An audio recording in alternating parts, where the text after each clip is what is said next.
শীত পড়ে গেছে আর ছাদ বাগানে ধনেপাতা লাগাবো না তাই কখনো হয়, তাই কিছুটা ধনেপাতার বীজ আমি এনে রেখেছিলাম, কিন্তু অনেক দিন সময়ের অভাবে আমার লাগানো হয় না, তাই বীজগুলো একটু কেমন হয়ে গেছে ঠিকই, তাই ভাবলাম লাগিয়ে দিই, যদি হয় তো খুব ভালো হবে, তাই ভিজিয়ে রেখেছি।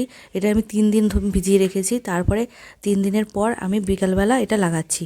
এই প্রথমে কিছুটা কোকোপিট আর গোবর সার আর অল্প মাটি দিয়ে আমি ওই গুঁড়ো ব্যাগের মধ্যে দিয়ে দিয়েছি, তারপরে সের মধ্যে এই ধনেপাতার বীজগুলো ছড়িয়ে দিচ্ছি, আর কিছুটা ছড়িয়ে দেবো, আর বাকিগুলো আমি অন্য অন্য গাছের গোড়ায় গোড়ায় দিয়ে দিয়েছি, নাহলে অনেকটা ঘন হয়ে যাবে, তখন ধনেপাতাগুলো বেশি বড় হতে চাইবে। তারপরে আরও কিছুটা কোকোপিট দিয়ে বীজগুলোর উপর দিয়ে ঢেকে দিলাম, তারপরে একটু জল দিয়ে দিলাম, তারপরে আর কি ধনেপাতা বেরোনোর অপেক্ষা শুধু।